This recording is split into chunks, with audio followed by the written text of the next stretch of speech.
Holy Gospel according to St. John, the 13th chapter. Glory to you, O Lord. When he had gone out, Jesus said, "Now the Son of Man has been glorified. God has been glorified in him.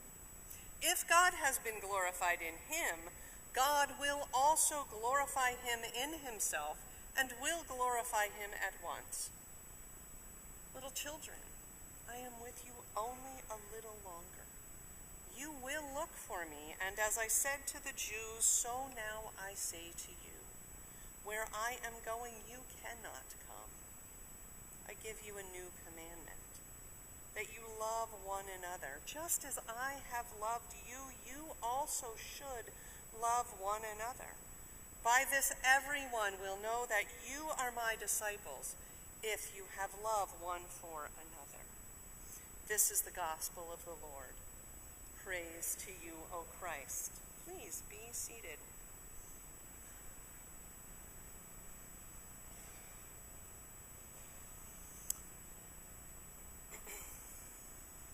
So, is there anybody here who hasn't seen the movie Frozen? Oh my goodness. Looks like we must have another movie night. Well, the movie Frozen is about these two sisters, Anna and Elsa.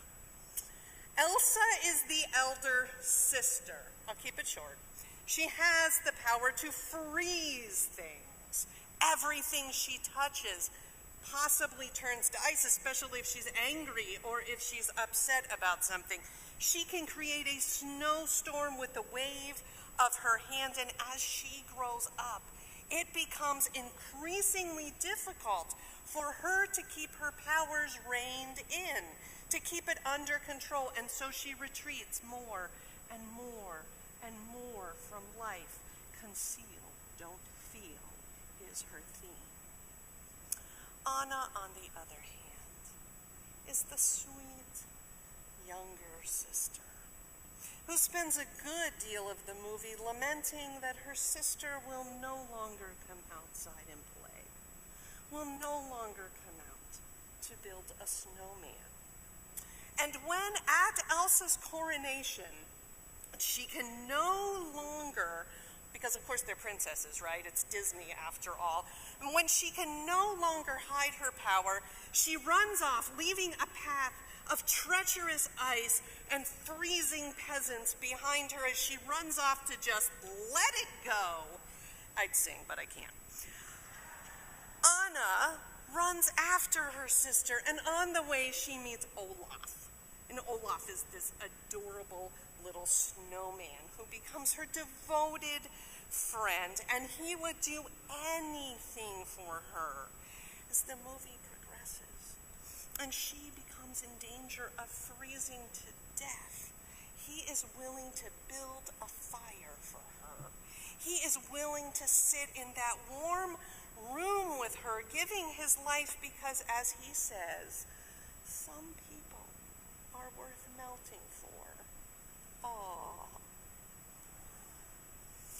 We all know people worth melting for, don't we? We all have them. Maybe it's your family, maybe it's your parents, your children, your siblings. Maybe it's your bestie. Maybe it's the person seated somewhere near you this morning. Maybe it's a coworker or a friend. People we would, without hesitation, fling ourselves in front of a train to protect. They are worth melting for. You can all think of someone, right? Yes. Jesus speaks to his disciples at the Last Supper and gives them a new commandment. Love one another.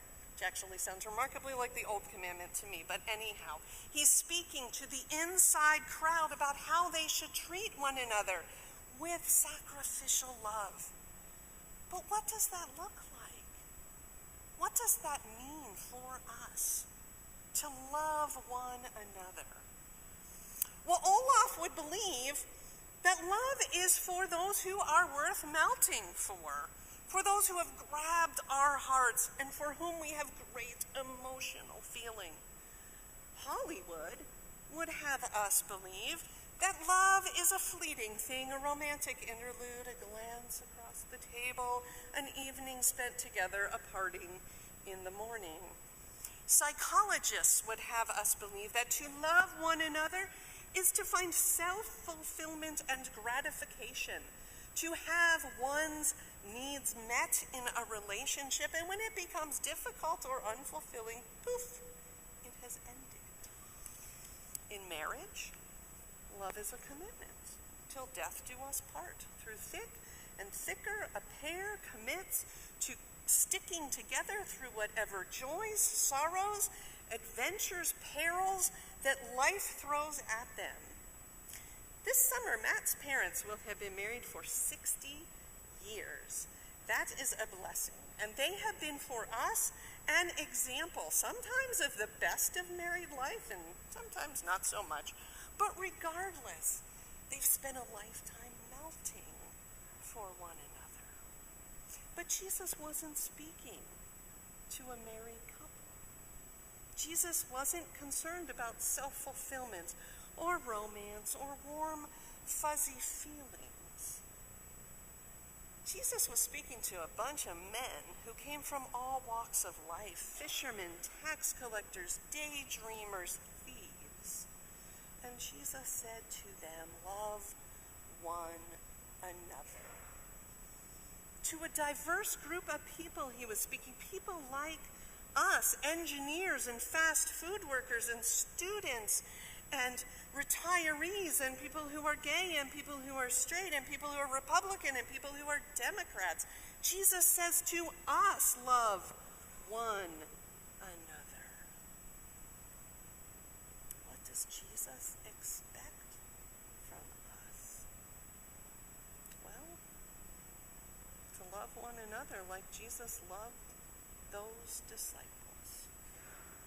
This reading is set at the Last Supper.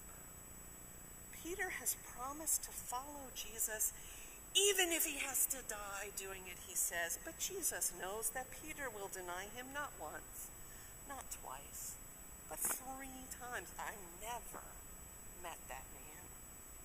Judas at table has dipped his bread into the cup with Jesus and then bolted from the room in order to betray him, to give him a kiss a few moments later that will cause him to be handed over to the Romans for crucifixion.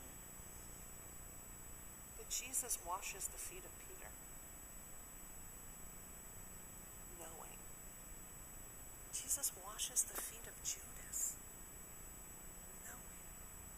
Jesus washes the feet of the other 10, knowing that when the evening is done, they will be nowhere to be found.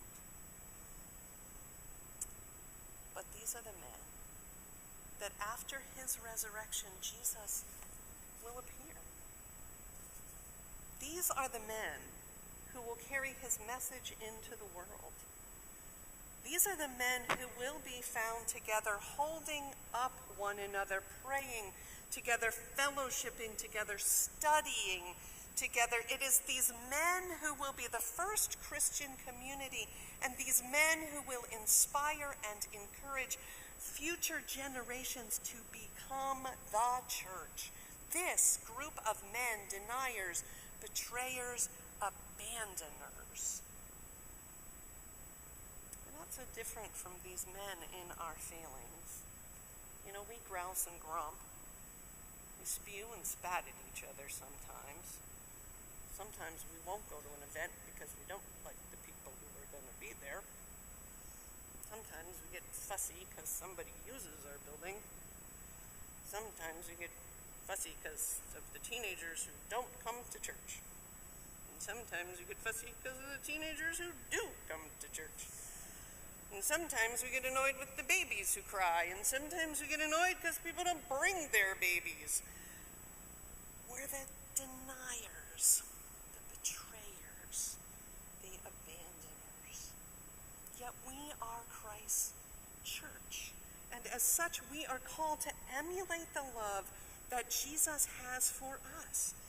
We are the ones to whom Christ comes in word, water, bread, wine. We are the ones who bear testimony to the risen Christ. We are the ones who now will inspire and encourage a whole next generation to work with us to find new and creative ways to spread the gospel.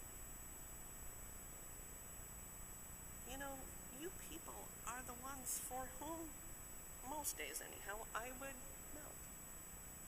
You have some really rather endearing qualities, all of you. Some of the ways that I see you loving one another are quite lovely. You melt for one another most days. You know, the Thursday morning Bible study can't begin until we've lifted our concerns and desires in prayer, melting a little bit for one another as we share our common humanity. And I know there are other groups that do that. Last week, as Pastor Nikoloff was leaving the building, he popped his head into the conference room just to let me know he was leaving. And my little beautiful confirmands, my children, stopped what they were doing and unprompted said, "Pastor Nikoloff, that's a great sermon today." They're a really loving group of kids who were willing to melt a little for a servant of God. And if that isn't enough, last Sunday night, a few girls wandered into our building from the playground. You know, lots of piercings, no shoes on their feet. And one of our lovely disciples invited them to join the potluck going on downstairs. And, you know, they did. They witnessed a community enjoying one another's company, sharing a meal, breaking bread, loving one another. And they broke bread with us. And then they went back outside, fed and nourished, loved as Christ commanded us to love one another, all because one woman melted a little bit at the sight of some hungry children.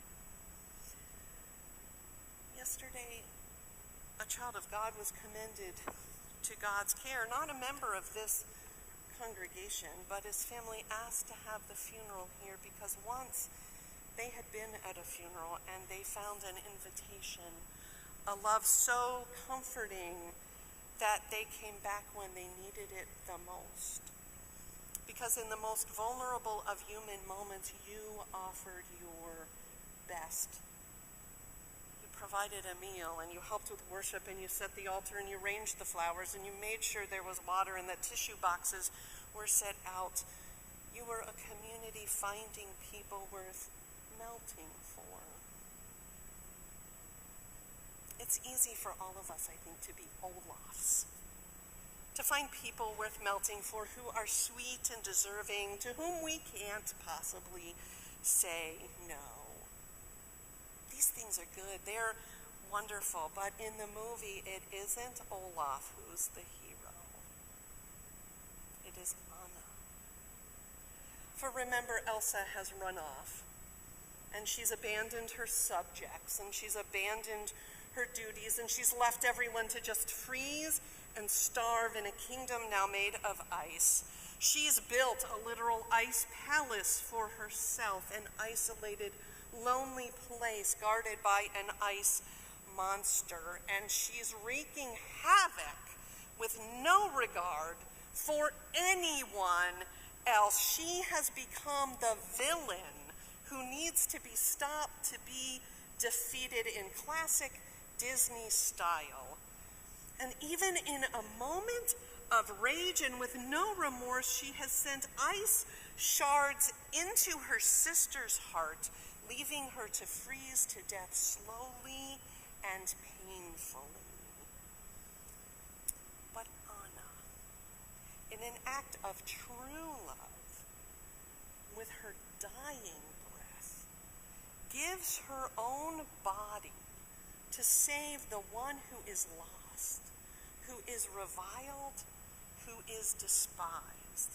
It is Anna who gives of her own life to save the one who is unsavable. It is Anna who redeems and saves Elsa. It is Anna who appears in frozen suspension, looking remarkably like Jesus, who has taught us that everyone